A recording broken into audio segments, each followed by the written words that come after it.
C'est le rendez-vous politique de cette matinée. Bruno Le Maire, le ministre de l'économie, est l'invité tout à l'heure de Jean-Jacques Bourdin à 8h30 sur BFM TV et RMC pour revenir donc sur les mesures d'accompagnement de l'économie qui ont été annoncées aussi hier soir par le gouvernement. On va les détailler avec vous. Nicolas, ça donne quoi? C'est toujours quoi qu'il en coûte, hein?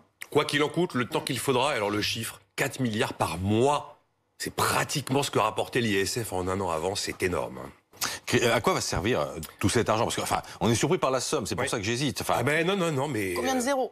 Le fonds de solidarité qui indemnise les pertes de chiffre d'affaires. Donc le restaurateur qui fait de la vente à emporter, c'est 100% pour sa poche. Tout ce qu'il gagne en vendant à emporter, ça ne vient pas en déduction des aides auxquelles il a droit. Tous les fournisseurs des secteurs fermés qui sont quasiment à l'arrêt, eh bien, ils sont maintenant éligibles au fonds de solidarité dans sa version la plus large.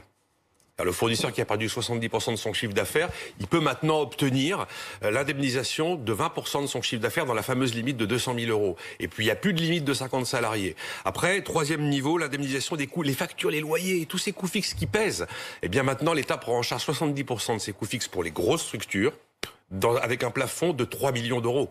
Sur la période janvier-juin, c'est pas l'épaisseur du trait. Il y a aussi une mesure spéciale viticulteurs parce qu'ils sont pénalisés par des sanctions américaines liées au conflit Boeing-Airbus. Ils ont droit à tout, eux aussi. Ils peuvent, sur les coûts fixes, avoir le même soutien pour les grosses structures et également avoir une indemnité qui va jusqu'à 20% du chiffre d'affaires dans la limite de 200 000 €. Bon, comme disent les économistes, il n'y a pas de déjeuner gratuit. Il va falloir rembourser l'argent, notamment l'argent des PGE, des prêts garantis par l'État. Là aussi, il y a eu des annonces. La dette publique, on en reparlera un autre jour, mais effectivement, les prêts garantis par l'État, un an de plus pour rembourser. Celui qui devait rembourser à partir de mars, là, eh ben, il a jusqu'à mars 2022. Et puis la nouveauté, c'est que les banques sont d'accord pour accorder au cas par négociation, c'est vrai, mais des moratoires sur les dettes hors Covid. J'ai des dettes hors Covid dans mon entreprise, je peux essayer d'aller obtenir des échelonnements et des remboursements repoussés. Sur les cotisations sociales, on continue à exonérer, comme en décembre, les secteurs fermés. Ça continue jusqu'à la fin du mois de janvier pour des exonérations.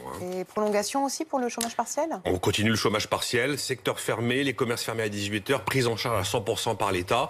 Pour le reste de l'économie, on passera à la version longue durée, l'activité partielle de longue durée à compter du mois de mars.